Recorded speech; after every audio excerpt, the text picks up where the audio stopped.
welcome back. More than 100 flights at Taiwan's Taoyuan International Airport have been delayed due to heavy rain. Downpours this morning flooded a highway nearby and part of the airport's Terminal 2. The airport suspended its ground operations at 8:45 a.m. when a thunderstorm alert was announced. Heavy rain lasted almost 3 hours. Puddles of water everywhere. National Highway 2, which connects the airport with neighboring highways, was flooded. The situation was especially bad in some underpasses like that one, and the road was jam-packed with cars going to and from the airport. The airport itself was also affected by floodwaters from an overflowing stream nearby. It was a chaotic scene inside Terminal 2. The baggage claim area and the food court were flooded. There were also power outages in the terminal. Authorities are using pumps to drain the flooded areas, but it will take some time to complete the job. Philippine media groups are firing back at President-elect Rodrigo Duterte after he said journalists were being killed because they were corrupt. Duterte made those comments at a news conference on Tuesday, during which he whistled at a female reporter who asked a question. About 175 journalists have been killed in the Philippines since 1986, making it one of the most dangerous places to work in the press. Media groups are calling the remarks appalling. Just because most of you are clean, but do not ever expect that itong mga journalists are all clean. Kaya namamatay. Sinasabi ko, karamihan yan na bayaran na. They take sides. O sobrahan nila ang atake. The NUJP does not gloss over the fact that some journalists in the Philippines have been corrupted, but it is no justification that journalists should be killed in the Philippines. Cervical cancer is the 7th most common cancer in the SAR, and the number of patients is on the rise. Experts say that's because many women are refusing to get tested. Rachel Lung reports. Ms. Ho was diagnosed with cervical cancer about a decade ago when she was 39 years old. Her symptoms included abnormal vaginal bleeding and abnormal vaginal discharge.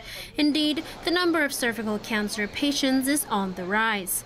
According to the Cancer Registry, the number of local women diagnosed reached more than 500 in 2013, with 142 deaths.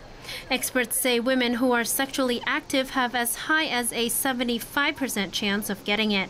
But they say many women are still refusing to get tested.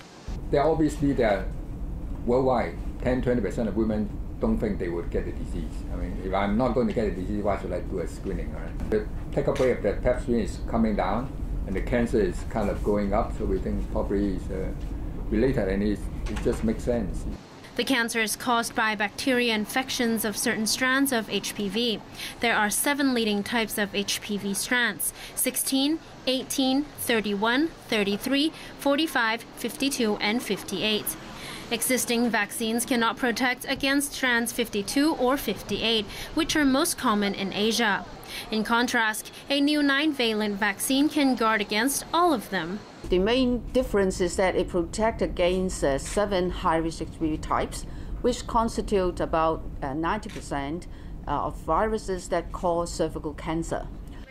She added that vaccination is most effective when administered to young girls around 12 years old before they become sexually active. Experts say it is hard to detect cervical cancer at an early stage, so women between 25 and 64 are encouraged to receive cervical cancer screening every 3 years. Rachel Lang, TVB News. The government's food truck pilot scheme has received some 200 applications. The final 16 winners can start peddling their delicacies by the end of this year.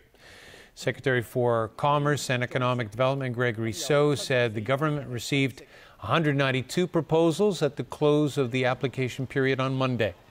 After screening the proposals, the government will ask the candidates to produce their signature dishes in a contest. So said startups will be favored.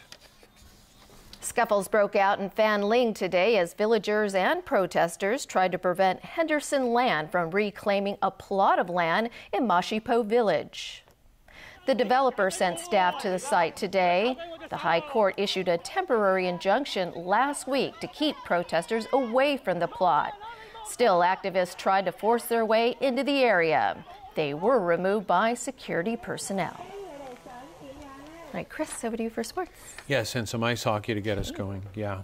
The Pittsburgh Penguins have doubled their lead over the San Jose Sharks in the Stanley Cup Finals. The Penguins opened the scoring in game